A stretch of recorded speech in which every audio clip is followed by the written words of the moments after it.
Good morning, Journey Family Church. It is Tuesday morning. What a wonderful time to just relax. We got done with Monday and just come to talk to you about, over the weekend we had some storms on Sunday. And it was a good reminder of how during a storm, things can go a little sideways and a little crazy, a little loud.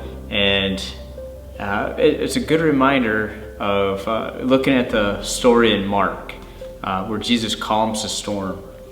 And in verse 35, I just want to read a couple of these verses to you as you start your Tuesday morning. It says this: as evening came, Jesus said to his disciples, "Let's cross to the other side of the lake." So they took Jesus in the boat and started out, leaving the crowds behind. But soon a fierce storm came up. High waves were breaking into the boat and began to fill with water. Jesus was sleeping at the back of the boat with his head on a cushion. The disciples woke him up, shouting, "Teacher, don't you care that we're going to drown?" When Jesus woke up, he rebuked the wind and the waves, and the wind stopped. I want to go back where it says, when Jesus woke up, he rebuked the wind and said to the waves, "Silent, be still." Suddenly the wind stopped and there was a great calm. Then he asked them, "What are you afraid of? Do you still not have faith?" Then the disciples were absolutely terrified. "Who's this man?" they asked one another. "Even the wind and the waves obey them."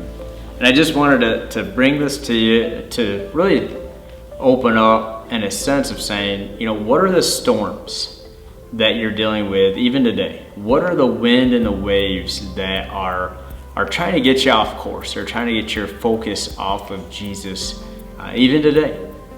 Because there's things that come up constantly in our lives. We could have the wind of we don't know about our job. We could have the wind of dealing with family members. We could have the wind of just uncertainty about different things.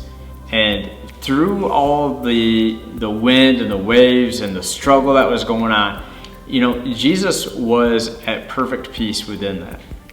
And he was sleeping. And when we woke up, he commanded them to be still.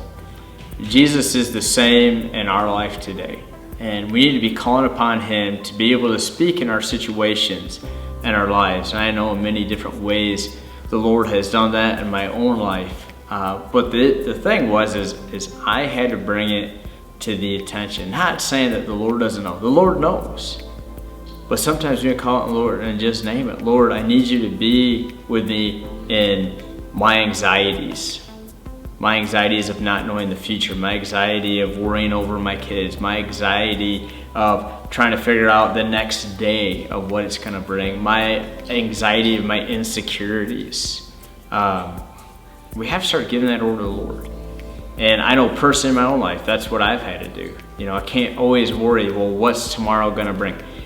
All I'm going to do is not rest in him. And that happened just in the past, probably a month or so, where I couldn't sleep at night. There's some nights where, you'd fall asleep for an hour. I would fall asleep for an hour and wake up at midnight or 1 o'clock and couldn't sleep till 2, 3, 4 o'clock. And I was trying to figure out, why is that? Why couldn't I sleep? And I finally figured out it's because I was having anxiety of what's the future going to be? What's the next thing going to be?